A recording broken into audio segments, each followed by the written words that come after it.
Bueno, siguiendo con la clase de ecocardiografía básica en válvulas, vamos a retomar rápidamente válvula aórtica. Está formada por tres cúspides habitualmente, coronariana derecha, no coronariana y coronariana izquierda, unidas a un anillo fibroso. Hacia arriba se continúan con pared media de aorta y hacia abajo se van a continuar con septum interventricular y con valva anterior de la mitral. Las vistas ecocardiográficas con las que contamos para evaluar válvula aórtica comenzamos siempre por eje largo parasternal izquierdo, donde ustedes identifican hacia arriba ventrículo derecho, ventrículo izquierdo con septum interventricular, la cavidad de ventrículo y pared posterior, válvula mitral y válvula aórtica con su sigmoidea coronariana derecha, cercana a cámaras derechas, y no coronariana, que sería en este caso la posterior. Es muy importante que ubiquen en cada vista cada una de esas sigmoideas. En este eje largo, ¿qué es lo que vamos a buscar? Bueno, si esa válvula tiene engrosamiento, si tiene calcificación, cómo es la movilidad, si está dilatada o no la aorta, si hay continuidad en lo que es pared anterior de aorta con septum interventricular, y esto es siempre acostumbrándose a ver en cada ventana todo lo que me ofrece, porque ese va a ser un lugar común que necesitamos evaluar cuando la sospecha sea de una cardiopatía congénita, por ejemplo. Entonces ustedes sepan que la pared anterior de aorta se continúa con septum interventricular y que la pared posterior lo va a hacer con valva anterior mitral. Luego del eje largo paraesternal, en modo B, lo que hacemos es, a nivel de la máxima separación o del borde libre de valvas, ponemos el cursor del modo M y vamos a tener esta imagen donde lo que vemos es lo que ustedes van a leer como cajón aórtico, y la presencia de estas sigmoideas que van paralelas a las paredes de aorta, en este caso coronariana derecha y no coronariana. Lo normal es eso, que en su apertura vayan paralelas a la pared de aorta. Y tienen una línea de cierre, que coincide con la diástole ventricular, que tiene que ser una línea central. Una vez que ustedes vieron esto, incluso pueden medir la apertura valvular aórtica, pero lo más importante es que esta va a ser la primera aproximación que ustedes tengan para ver cómo está esa válvula. ¿Qué les quiero decir? Que si ustedes en esta vista ven que esas valvas casi no abren, que están muy calcificadas o muy engrosadas, no pueden pasar por alto cuando vayan a las vistas apicales de evaluar desde todas las ventanas posibles cuál es el gradiente transvalvular, porque ya acá me está diciendo que esa válvula normal no es. Entonces, hacemos el modo B, colocamos el cursor del modo M, evaluamos cuál es la apertura y cuál es ese cajón y cómo se mueven, y luego sepan que también hay patrones de ese cajón donde, si ustedes lo ven, son orientadores de la patología a la cual pueden estar evaluando. En el caso del colapso mesosistólico, por el efecto Venturi que hace en la miocardiopatía hipertrófica, un colapso protosistólico sin reapertura posterior, que es específico para estenosis subaórtica fija. Puede ser que tengan ese colapso, pero con reapertura posterior en los casos de insuficiencia aórtica, insuficiencia mitral aguda o dilataciones importantes de raíz de aorta. Y fíjense que puede ser que tengan una apertura normal, pero que el cierre sea excéntrico. Ojo cuando ustedes vean esto, porque tienen que esforzarse aún más para ver desde eje corto si están en presencia de una válvula aórtica bicúspide o no. Posterior a eso pasamos a un eje corto de grandes vasos, lo que hacen es girar el transductor siguiendo el sentido de las agujas del reloj, y van a tener esto, que es un eje corto de grandes vasos, donde tienen válvula aórtica, aurícula derecha, válvula tricúspide, ventrículo derecho, arteria pulmonar. Siempre la van a evaluar en sístole, es la forma de saber cuántas cúspides tienen, y esto es para evitar confundir una cúspide con un RAF. Entonces, la válvula aórtica se evalúa en sístole. Van a identificar sigmoidea coronaria, no coronariana, coronariana derecha, coronariana izquierda. Posterior a eso, y ya lo hacen desde el eje largo, lo que hacen es colocar el Doppler color, y eso es también la primera aproximación para ver si tiene insuficiencia aórtica o no, y después cómo la van a medir.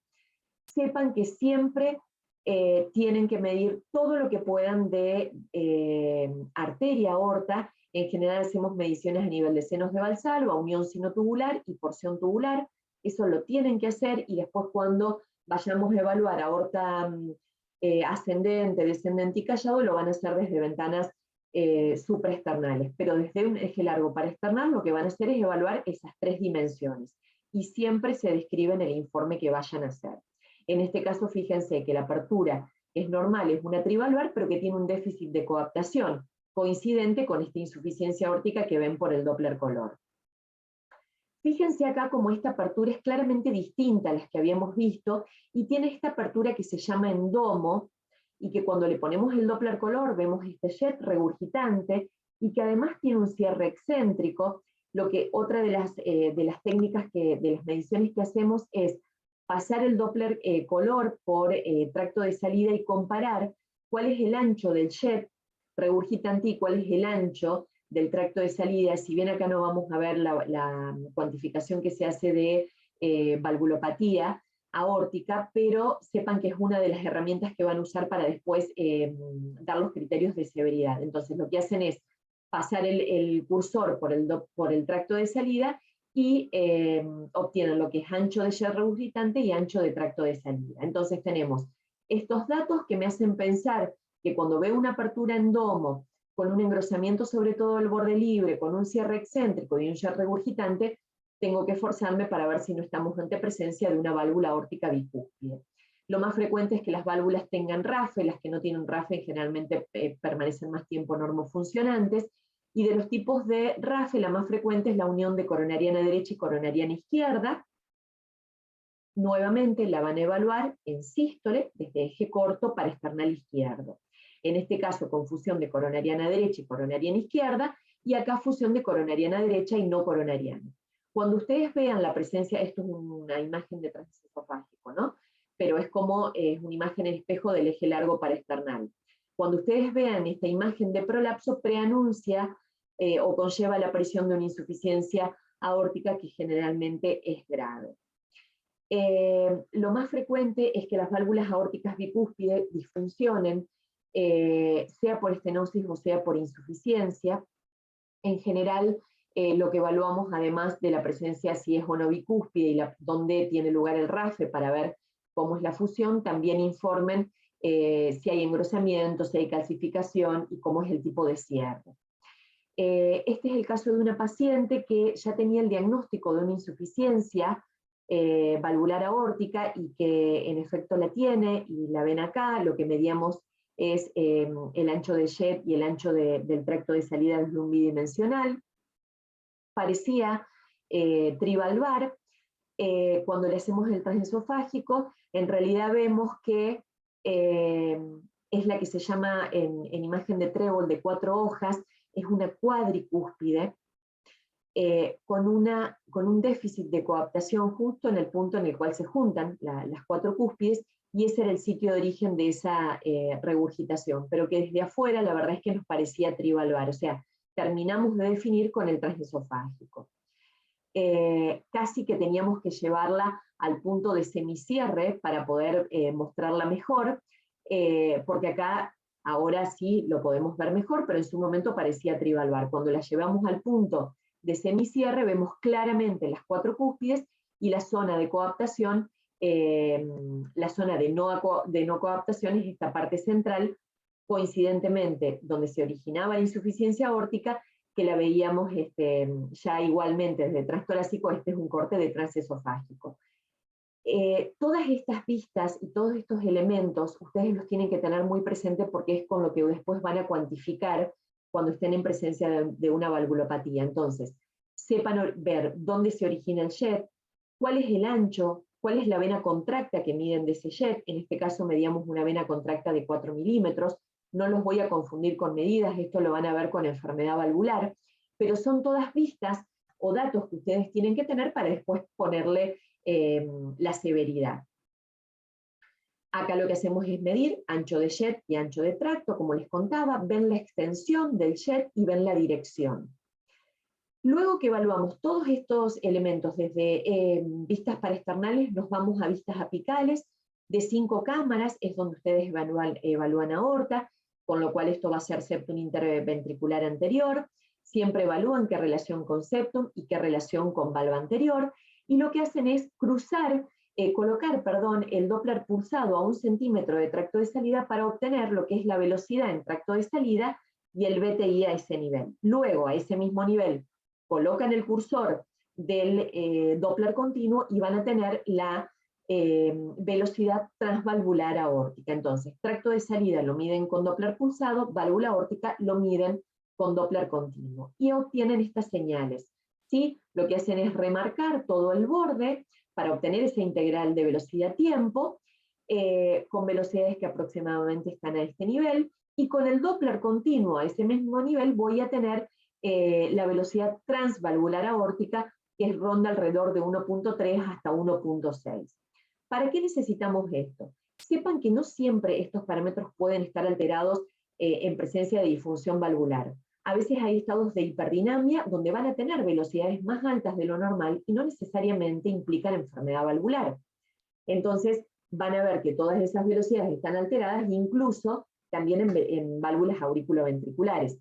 Ojo con el informe que ustedes hacen, porque es lo que después va a leer el médico que lo pida. ¿Para qué me sirven esos datos? Una es para ver cuál es el funcionamiento valvular, y otras son datos que necesitamos para estimar, para cuantificar por ecuación de continuidad el área valvular aórtica. Ustedes saben que hay dos formas de cuantificarla, por ecuación de continuidad o por planimetría, que lo podemos hacer desde ecotrans esofágico. En este caso, para la ecuación de continuidad, ustedes necesitan datos como son el área y la velocidad a nivel de tracto de salida, y el área y la velocidad a nivel de válvula aórtica, como lo que estamos averiguando es el área valvular aórtica, despejamos y la fórmula que obtenemos es esta. Entonces, ¿qué vamos a utilizar? El diámetro de tracto de salida, que lo obtenemos desde eje largo paraesternal por debajo de las cúspides, la velocidad en tracto de salida y la velocidad transvalvular aórtica. Algo muy importante, volviendo a la imagen que tenemos por Doppler continuo, fíjense que el pico de la señal normal de válvula aórtica es un pico protosistólico. A medida que avanza la severidad de la estenosis, el pico se hace mesosistólico, con lo cual vamos a tener un mayor tiempo de aceleración. Rápidamente, sepan que el valor de más de 4 metros o más de 40 de gradiente medio o menos de 1 centímetro cuadrado de área valvular o menos de 0,6 cuando lo indexamos a superficie corporal, estamos ante presencia de una estenosis aórtica severa. Cuando ese gradiente medio es más de 60 o la velocidad más de 5, estamos ante presencia de una estenosis aórtica muy severa.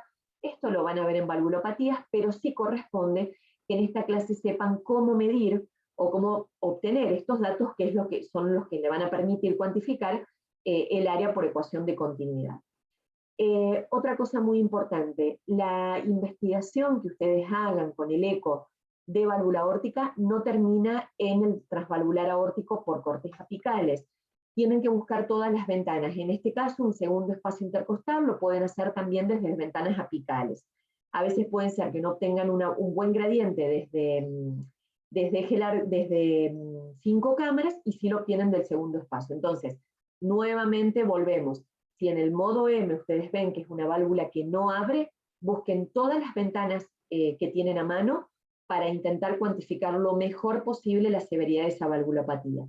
A veces puede no ser posible, pero sí inténtenlo. La otra forma de cuantificar área es por planimetría, que lo hacemos desde un eje corto, como el de grandes vasos. No siempre es fácil o no siempre es confiable. Cuando la válvula está muy calcificada, la verdad es que el área que podamos medir a veces es bastante inexacta. Entonces, bueno, les traje un caso lindo donde sí no teníamos dudas, pero esto no es lo que pasa habitualmente. Entonces, cuantificamos gradientes, cuantificamos áreas y después vamos a tener la severidad. Acá les traigo un caso de una paciente con una válvula aórtica que se veía engrosada y con una disminución de movilidad, pero si ustedes alcanzan a ver, además tenía una imagen móvil que prolapsaba tracto de salida en diástole, y donde obviamente la sospecha era de una endocarditis, una paciente de muchos años y febril. Son videos cortitos, pero alcanzan a ver la imagen en lo que es valva posterior, lo que sería sigmoidea no coronariana, y cuando colocamos el transvalvular, fíjense que tiene una velocidad anterógrada de 5 con un gradiente medio de 51, con lo cual estaba generando una disfunción protésica. A esta paciente se le hace un transesofágico, y fíjense en el transesofágico, en el eje corto, que es como ustedes hacen en el paresternal, fíjense el engrosamiento que le provocaba eso que después vamos a ver con tanta movilidad, o sea que era una vegetación, una endocarditis grande, que afectaba toda la válvula aórtica, como lo vemos acá, y no solo eso, sino que además tenía extensión paravalvular. Fíjense cómo se extiende hacia lo que es fibrosa mitroaórtica, y donde generalmente en esta pared posterior de aorta es donde es el lugar de asiento para abscesos, y es lo que tenemos que ver muy bien. Entonces, cuando ustedes vean una imagen móvil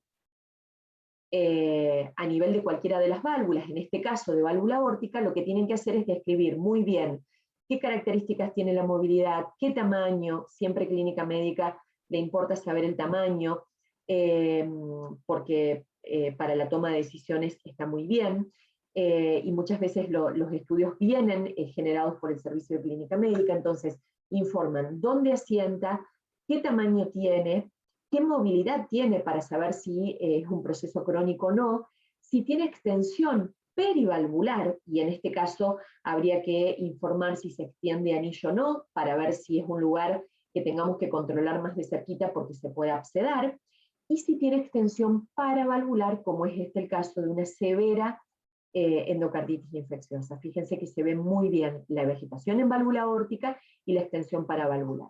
Además de la evaluación que hacemos en válvulas, siempre tenemos que evaluar también con Doppler pulsado lo que es aorta torácica descendente, lo tienen que saber medir porque va a ser otro criterio para cuantificar severidad de valvulopatía aórtica, y también cuando les toque diagnosticar coartación o ductos, tienen que estar familiarizados con esa ventana.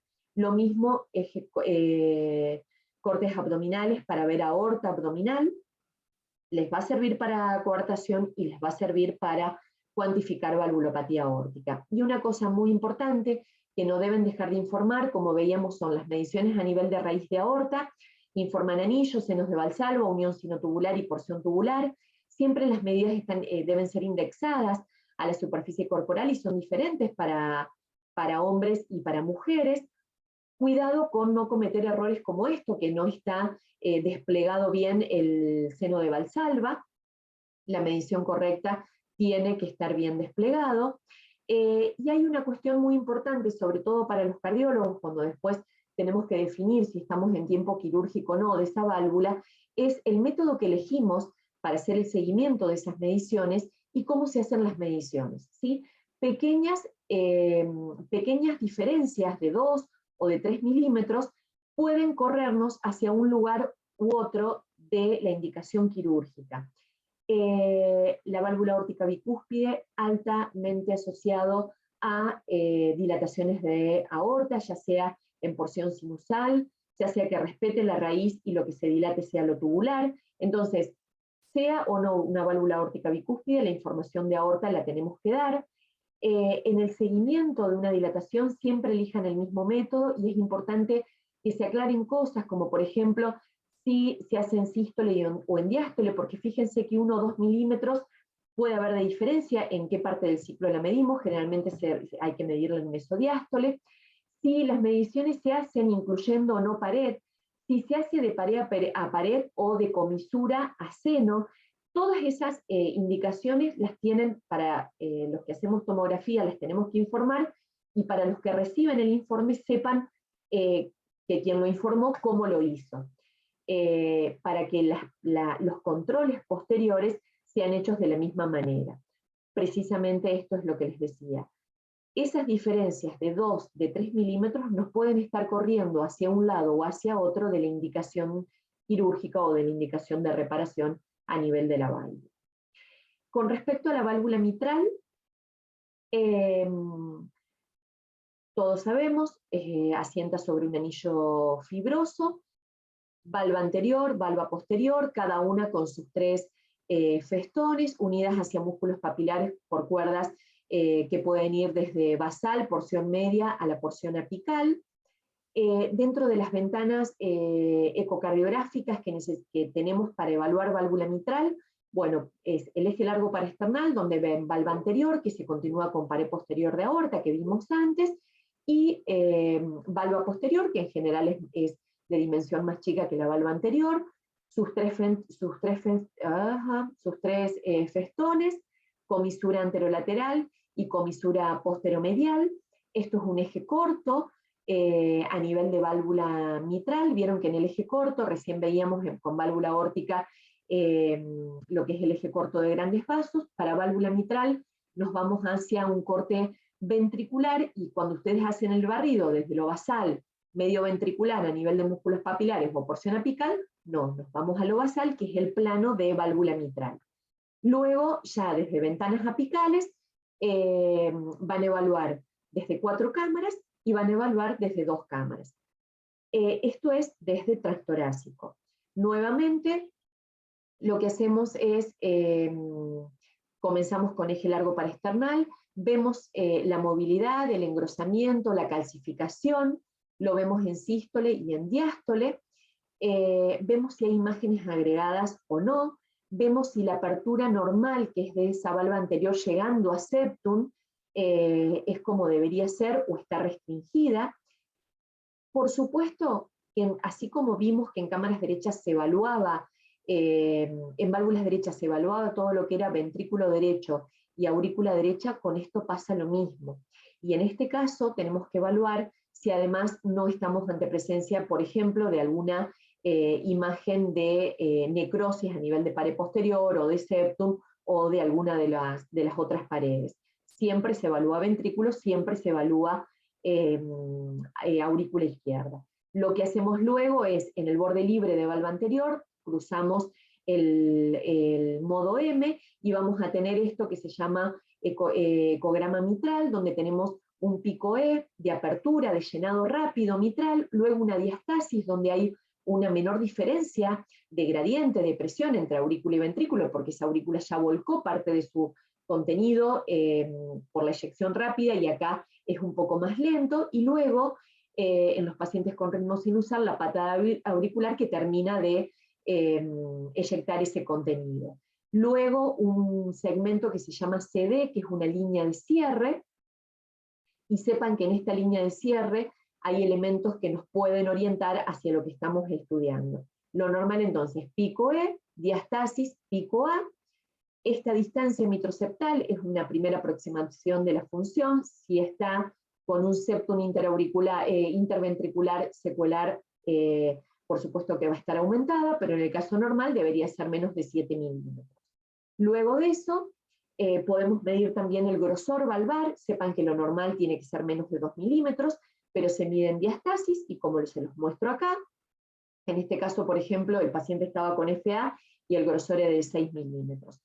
En ese segmento CD que les mostraba, por ejemplo, puede ser que encontremos un movimiento anterior sistólico, que es el SAM de la miocardiopatía hipertrófica, donde lo buscan en ese segmento CD que corresponde con la sístole ventricular. En este caso, además, ya teníamos la indicación del engrosamiento septal. Lo cuantifican este movimiento anterior sistólico si ocupa 1/3, 2 o 3 de la sístole, y que se corresponde con el aliasing que veíamos durante la sístole a nivel de tracto de salida. Pero entonces, segmento CD es donde lo van a ver. ¿Qué otro elemento pueden buscar? Bueno, pueden buscar ese nivel si estamos ante caso de un prolapso, también lo buscan ese nivel. En ese caso de prolapso, cuando yo estoy en un eje de 4 cámaras, veo que ese jet regurgitante es excéntrico, y eso habla de la posibilidad de un prolapso. Sepan que también puede haber jet excéntricos en los casos de valva fija, por ejemplo, porque asiente sobre una cara secular. La gran diferencia es que en el caso de las insuficiencias excéntricas por infarto va a ser homolateral a la valva afectada, mientras que en el caso de prolapso va a ser contralateral a la valva afectada. Luego de evaluar las vistas paraesternales, nos vamos a los cortes apicales, y en este caso en 4 cámaras, donde vemos valva anterior, valva posterior, con buena movilidad. Sí vemos un engrosamiento de valva anterior y vemos que la función sistólico está bien. En esta vista es donde hacemos las mediciones en 4 y en 2 cámaras de la aurícula izquierda. Cuando colocamos el Doppler color, que nos habla de temporalidad, de la presencia de insuficiencia mitral, vemos que estamos ante la presencia de una insuficiencia mitral de grado leve, con un jet muy angostito que no sobrepasa la porción proximal de aurícula izquierda, y que cuando colocamos el Doppler continuo a ese nivel vemos que es una señal que no es densa, que no tiene relleno, que no ocupa toda la sístole, con lo cual coincidente con una insuficiencia mitral de grado leve. Luego lo que hacemos es colocar el Doppler pulsado en el sitio de máxima apertura de esa válvula, y vamos a obtener esto que es el flujograma mitral, donde nuevamente hacemos las mediciones de pico E, pico A, un tiempo de desaceleración del lleno rápido, se mide la relación que existe entre la E y la A, y todos estos elementos nos van a servir para cuantificar, entre otras cosas, la presencia de disfunción diastólica, como en este caso, que es un patrón de relajación prolongada, con un pico E menor que un pico A, con un tiempo de desaceleración un poco alargado, y así, comparándolo con el flujo de venas pulmonares o el Doppler tisular, van a terminar de cuantificar parámetros de disfunción diastólica, pero no vamos a ver esto hoy, pero sí usan esa señal obtenida desde la vista de 4 cámaras por Doppler pulsado. Luego las comparaciones con venas pulmonares, que no lo vamos a ver. Rápidamente, ustedes lo conocen, la clasificación de Carpentier para la insuficiencia mitral, pero son datos que lo vamos a tener desde el transtorácico, el tipo 1, donde tiene una movilidad normal y la regurgitación está ocasionada, por ejemplo, por perforación valvar, en el caso de insuficiencia mitral primaria, y en el caso de insuficiencia mitral de insuficiencia mitral secundaria de tipo 1, estamos ante presencia de una válvula mitral normal, pero donde la insuficiencia mitral es generada por dilatación de anillo, y puede ser en el caso de las insuficiencias mitrales llamadas tipo auriculares en pacientes con FA, o en los pacientes con miocardiopatía dilatada. La válvula mitral es estructuralmente normal, lo que se dilata por el remodeling en el caso de las miocardiopatías del ventrículo, o el remodeling de la aurícula en el caso de las auriculares, lleva a la dilatación del anillo. En el caso del tipo 2 es por movimiento excesivo, que es el prolapso valvar, donde ven que el jet es excéntrico y contralateral a la valva afectada, y el tipo 3, que puede ser 3A o 3B, de acuerdo a si la restricción es sistólica y diastólica, o sistólica, como en el caso de la afección de una secuela, por ejemplo, a nivel de pared de ventrículo izquierdo, que genera este acortamiento e inmovilidad o fijación de valva posterior, y el jet regurgitante es homolateral a la valva afectada.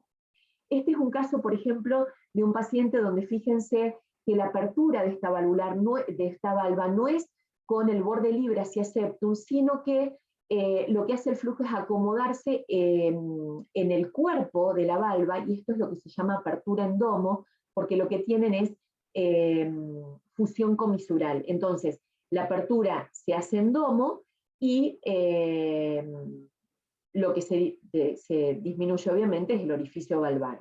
Cuando nosotros vemos con el modo M, fíjense que esta pendiente F es aplanada, evaluamos si la valva posterior es en espejo, como debería ser, si es indiferente o si es acompañante o si es oponente, y en este caso lo que hacemos es cuantificar el área por planimetría. Lo que hacemos es ver qué diferencia tenemos de apertura, qué separación tenemos acá en el eje largo paraesternal, tiene que ser la misma separación que vemos en el eje corto y trazamos el área por planimetría para cuantificar el área valvular mitral. En este caso, fíjense la calcificación severa que tiene a nivel de válvula mitral, y cuando nosotros colocamos el Doppler continuo a ese nivel, vemos que el gradiente medio es de 11.9. Más de 10 milímetros de gradiente medio habla de una estenosis mitral severa. Vieron que yo les conté que la forma de medir el flujo anterógrado de válvula mitral es con el Doppler pulsado en el sitio de máxima apertura valvar. Cuando sobrepasa 1.20 o 1.30 de velocidad anterógrada, por supuesto que no lo hacen con Doppler continuo, con Doppler pulsado, porque va a ser una señal que no va a medir, que va a estar saturada. Cruzamos con el Doppler continuo, ¿sí? Entonces, con ese Doppler continuo es donde podemos medir el gradiente medio, que se hace remarcando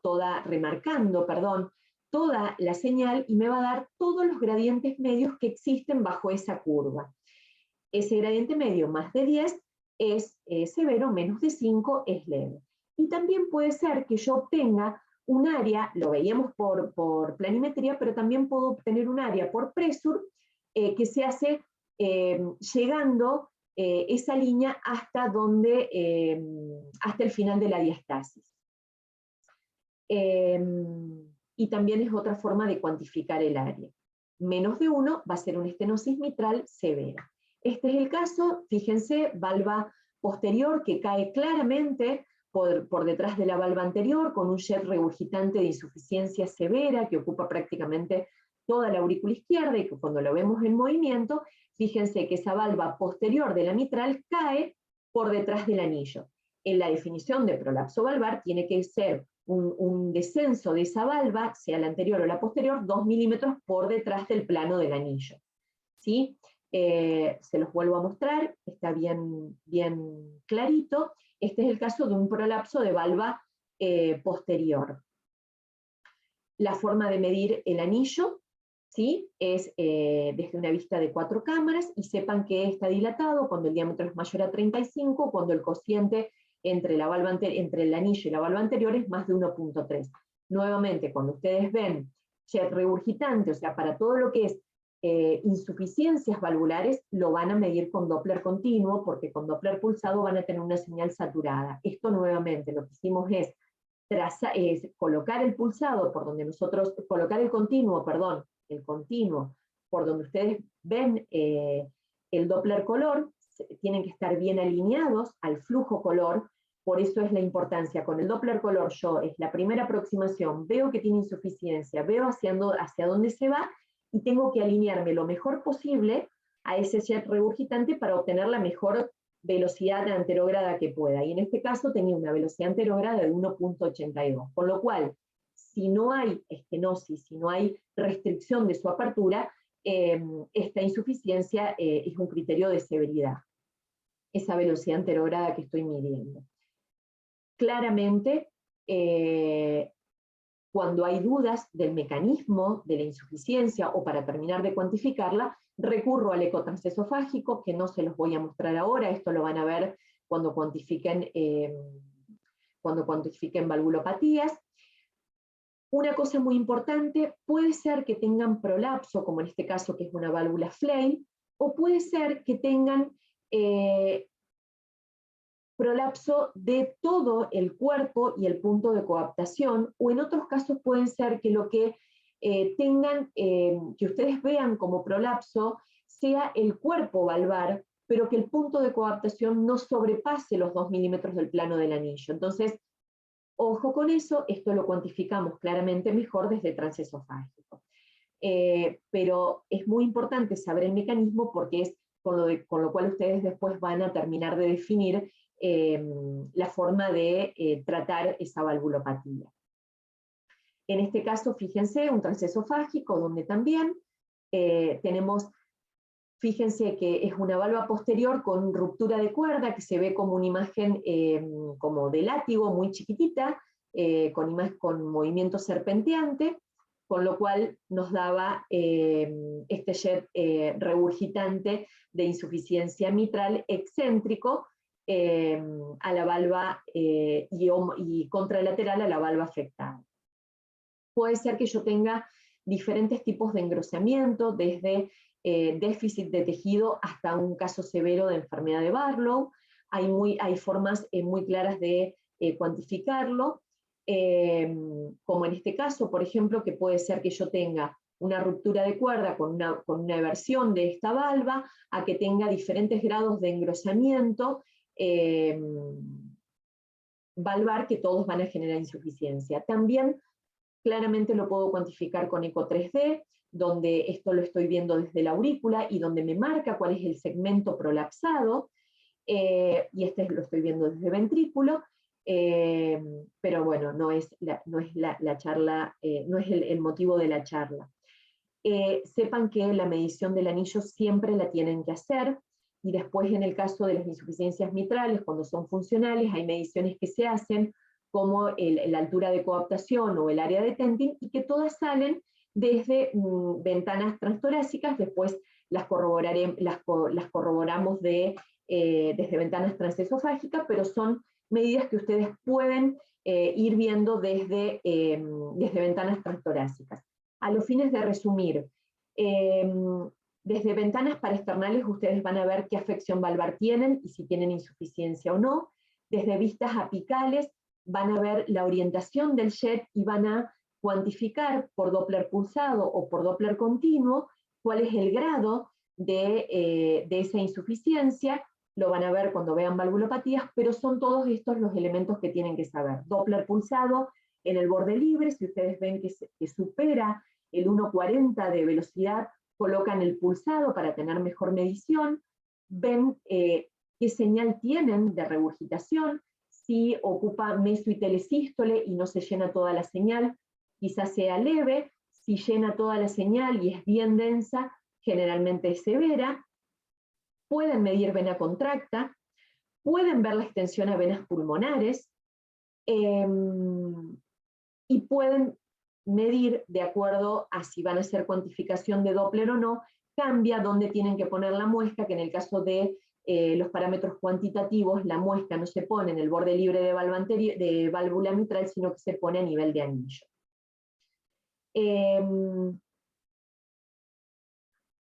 Resumiendo, todo lo que sea válvula tricúspide, válvula pulmonar, válvula mitral y tracto de salida se miden con Doppler pulsado en válvulas normales. Todo lo que sea transvalvular aórtico y patología regurgitante lo tienen que medir con Doppler continuo. A su disposición para las consultas que tengan.